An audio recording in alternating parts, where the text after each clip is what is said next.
Hello प्यारे बच्चों, आज हम आपका 5th क्लास का लेसन नंबर 9 ईवीएस का कहाँ कहाँ से पानी इसको पढ़ेंगे। तो चलिए मिलके पढ़ते हैं। कक्षा 4 में आपने पढ़ा कि पानी का उपयोग कहाँ कहाँ होता है। अगर हमारे घर पर 3-4 दिन पानी नहीं मिले तो बहुत से परेशान हो जाते हैं। हम पानी के बिना नहीं रह सकते हैं। पानी जीवन के लिए अति आवश्यक है। सोचिए और बताइए, पीने के लिए कैसा पानी काम में लेना चाहिए। तो पीने के लिए शुद्ध और स्वच्छ पानी काम में लेना चाहिए। आपने नल, टंकी, हैंडपंप, ट्यूबवेल आदि देखे होंगे। कभी सोचा है कि इनमें पानी कहाँ से आता है। पहले कुएं, बावड़ी, तालाब, नदी, झील आदि से पानी लाते थे। आजकल शहरों में घर घर में नल लगे हैं। गाँव में भी जलदाय विभाग की टंकियाँ बनी हुई है और उसके पास नल लगे हैं। कहीं कहीं पर हैंडपंप भी लगे हुए हैं। तो ये जल के स्रोत हैं, ये कुआं है और ये हैंडपंप है। पता कीजिए और बताइए, आपके गांव और आसपास पानी के कौन कौन से स्रोत हैं। तो कुएं होंगे, तालाब होगा, हैंडपंप होगा, जलदाय विभाग की टंकियाँ बनी होंगी या ट्यूबवेल होंगे। नेक्स्ट, आपके गांव शहर के आसपास कोई तालाब, झील या बांध हो तो उसके बारे में निम्नलिखित जानकारी एकत्र कीजिए। क्या इसका नाम क्या है ना। तो आपको पता करना है। यह कितना पुराना है, यानी कब बना था, इसे किसने बनवाया था, इसमें पानी कहाँ से आता है, इसके पानी का उपयोग किन किन कामों में होता है, इसके पास कौन कौन से मेले त्योहार आयोजित किए जाते हैं। राजस्थान में जल की महत्ता को समझते हुए राजा महाराजाओं और जनसामान्य ने मिलकर जल संग्रह के लिए समृद्ध तंत्र विकसित किए थे, जिसमें एक या एक से अधिक तालाब आपस में नहरों द्वारा जुड़े होते थे। एक एक कर सभी तालाब वर्षा जल से भरते, उसके बाद उस क्षेत्र से पानी बाहर निकलता था। इसी तरह घरों में भी वर्षा जल को संग्रहित किया जाता था। ये देखो, जैसे यहाँ पे क्या बनाया हुआ है कि घर है जिसकी जो छत है उसे पानी गिर रहा है, तो यहाँ पे जो पाइप बनाई हुई है, अगर इसको इस रूप में देखोगे ऐसे, तो इसके यहाँ छत के बराबर बराबर पाइप लगी होती थी जो नीचे आके फिर कुओं में या तालाब में इकट्ठी करते थे इसको। नेक्स्ट, पता कीजिए और लिखिए, वर्षा जल के प्रवाह क्षेत्र में आए नालों नहरों को रोकने से क्या प्रभाव पड़ेगा। इससे क्या होगा, वर्षा जल के प्रभाव क्षेत्र में आए नालों नहरों को रोकने से पीछे जा रहा जल निचले स्थानों में भर जाएगा तथा धन जन की हानि पहुंचेगी। नेक्स्ट, आपके आसपास कोई बड़ा तालाब या बांध है, तो अगर है तो आप बताना, या तालाब या बांध कुछ भी हो। नेक्स्ट, इसमें कितने तालाब या नाड़ी जुड़े हुए हैं, मतलब उससे कितने और जो तालाब हैं वो जुड़ते हैं। इन तालाबों में किस महीने में पानी अधिक रहता है। तो जाहिर सी बात है कि बरसात के मौसम में ज़्यादा पानी रहता होगा। क्या अलग अलग तालाबों से पानी का उपयोग भी अलग अलग किया जाता है। सभी तालाबों से पानी का उपयोग सिंचाई या पानी आदि के लिए किया जाता है। आजकल झीलों तालाबों का पानी फिल्टर करके पाइपलाइन से घरों तक पहुंचाया जाता है। पीने के पानी को शुद्ध करने के लिए तरीकों आपने भी देखे होंगे, जैसे कपड़े से छानना, उबालना।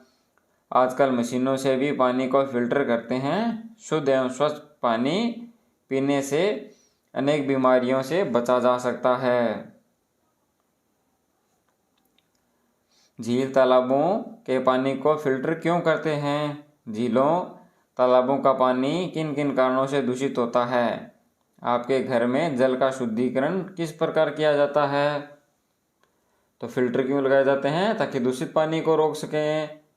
और पानी दूषित किस प्रकार होता है, जानवरों के नहलाने से, कपड़े धोने से, मृत जानवरों के शव पानी में डालने से, है ना, बहुत से कारण होते हैं। और घरों में शुद्धिकरण आरओ से किया जाता है। यहाँ पे जैसे दी हुई है, पानी को शुद्धिकरण करने का तरीका, ये तो उबाल कर, ये तो हम सभी जानते हैं, रासायनिक पदार्थ से, और आरओ जैसे लगे होते हैं आजकल घरों में, और रासायनिक पदार्थों से मतलब आप बोल सकते हो जैसे फिटकरी डालकर किया जाता है, तो फिटकरी एक रासायनिक पदार्थ है। कलात्मक जल स्रोत मतलब बहुत पहले कौन कौन से हुआ करते थे? लंबे समय से कुएं बावड़ियां राजस्थान में पेयजल और सिंचाई के स्रोत रहे हैं। विशेषकर बावड़ी में पानी तक पहुंचने के लिए चारों ओर आकर्षक सीढ़ियां बनाई जाती हैं। बावड़ियां जल स्रोत के साथ साथ लोगों की धार्मिक और सामाजिक जरूरत को पूरा करती हैं तथा प्राचीन कला को भी प्रदर्शित करती है। रामदेवरा की परचा बावड़ी, जालोर की खिन्नी बावड़ी, अभानेरी की चांद बावड़ी, ओशिया, भीनमाल, बूंदी, खेतड़ी, आमेर, नीमराणा आदि जगहों की बावड़ियाँ बहुत पुरानी हैं। इनमें से कई रख रखाव के अभाव के कारण खराब हो गई हैं। इनमें इसके संरक्षण के प्रति जागरूक रहना चाहिए। रामदेवरा में आने वाले तीर्थयात्री परचा बावड़ी के पानी को पवित्र जल के रूप में मानते हैं और अपने साथ ले जाते हैं। झुंझुनू की मेड़तनी बावड़ी प्राचीन सुंदर और कलात्मक बावड़ी है। यह 150 फीट गहरी है। इसमें झरोखे और बरामदे भी बने हुए हैं। देखिए ये आपकी इमेज दी हुई है बावड़ी की, देखिए और चर्चा कीजिए। बावड़ियों में सीढ़ियाँ क्यों बनाई जाती हैं? बावड़ियों में सीढ़ियाँ पानी तक पहुँचने के लिए बनाई जाती हैं। आपके आसपास किस बावड़ी के बारे में पता है? किसी बावड़ी के बारे में पता कीजिए और लिखिए इसे कब व किसने बनवाया, इसका पानी कितना व कैसा है। बावड़ियों का पानी गंदा न हो सके इसके लिए हमें क्या करना चाहिए? बावड़ियों का पानी गंदा न हो इसके लिए बावड़ियों की समय समय पर साफ सफाई करते रहना चाहिए। बावड़ियों की तरह अनेक कुएं भी कलात्मक हुए। कुएं गोलाकार होते हैं, इनमें पक्की दीवारें बनी होती है। कुओं से पानी कई तरीकों से निकालते हैं। इसके पास बने चौकोर चबूतरे पर कलात्मक छतरियाँ, खेलियाँ, कुंडियाँ भी बनाई जाती है।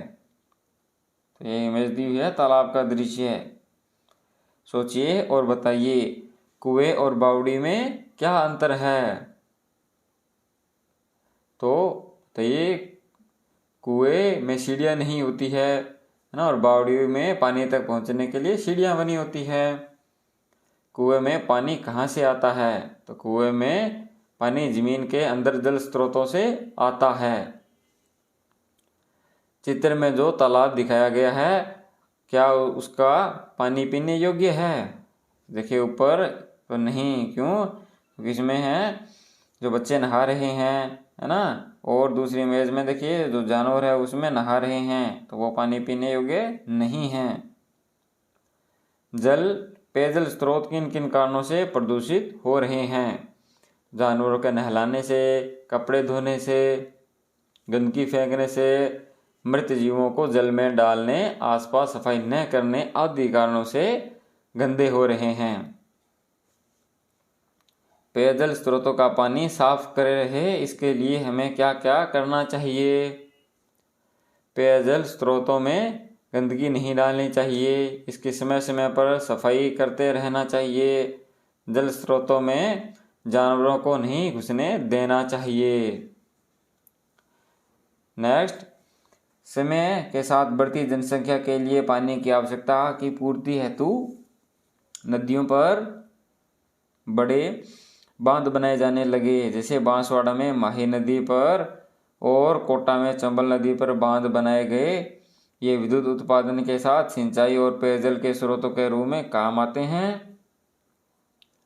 बांध से बिजली बनाने का तरीका आप उच्च कक्षाओं में जानोगे, तो आप आगे आपकी क्लासों में उसके तरीके समझोगे।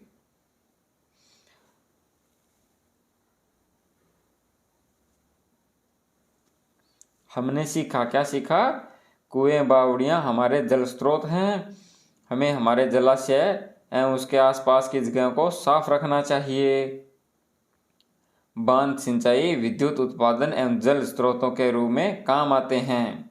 जाना समझा? अब बताइए। पेयजल जल के स्रोत कुएं, बावड़ियां और इसके अलावा हैंडपंप हैं। नेक्स्ट, घर में पानी नल से और हैंडपंप से आता है। कुआं गोल होता है और बावड़ियां कैसी होती है? चौकोर। नेक्स्ट, पानी छानकर, उबालकर और मशीनों से साफ करते हैं। आगे हमारा लिखा हुआ है सार्वजनिक जल स्रोत राष्ट्रीय धरोहर है, इनका हम संरक्षण करें। तो नेक्स्ट लेसन हम पढ़ेंगे, जी हाँ, नेक्स्ट वीडियो में